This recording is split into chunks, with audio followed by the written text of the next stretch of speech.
দুটো দেশ, দুটো আয়না, মুখোমুখি রাখলে একটার একটার উল্টো দেখায়।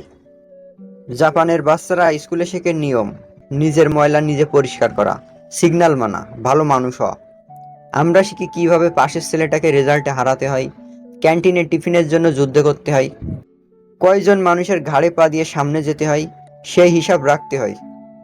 আর আমাদের স্কুলে শেখানো হয় চুল কাটো, ব্যাস আর কিছু না, সাধারণ জীবনের নিয়মও না। জাপানের স্কুলে কোনো ঝাড়ুদান নেই, বাচ্চারা নিজেরাই ক্লাসরুম ঝাড়ু দেয়, টয়লেট পরিষ্কার করে, একে অন্যকে দুপুরের খাবার বেড়ে দেয়। আর আমাদের স্কুলে আমরা শিখেছি ঝাড়ু দেওয়া গরিবের কাজ, তাই কেউ ঝাড়ু দেয়নি। আমরা শুধু মেঝেতে ময়লা ফেলেছি আর অপেক্ষা করেছি কে এসে পরিষ্কার করবে, এখনো অপেক্ষা করছি।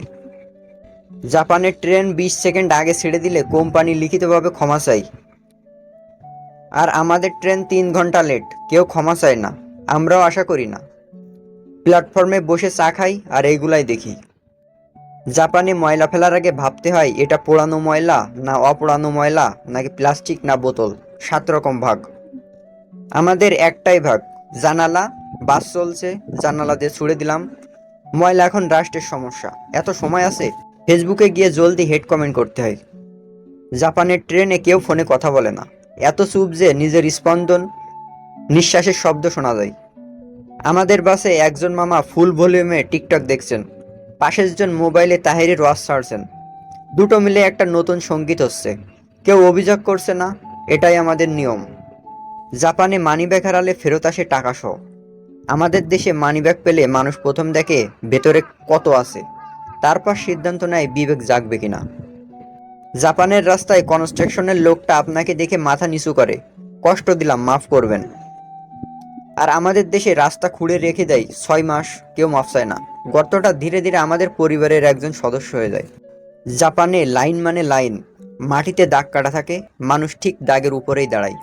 আর আমাদের দেশে লাইন একটা দার্শনিক ধারণা, যার কোনোই শক্ত, লাইন তার। জাপানে বেন্ডিং মেশিন রাস্তায় পড়ে থাকে, কেউ ভাঙে না, চুরিও করে না।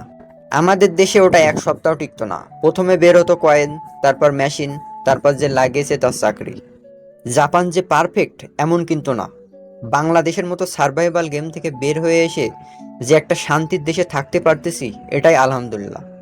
আমরা বাংলাদেশিরা যা যা নিয়ে প্রাউড ফিল করতাম, ফ্রেন্ডলি মনোভাব, সবুজ শ্যামল দেশ, এর কিছুই অবশিষ্ট নেই।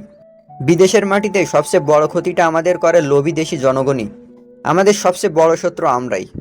আর সবুজ শ্যামল দেশও অবশিষ্ট নাই, ময়লা দূষণে প্রায় শেষের পথে।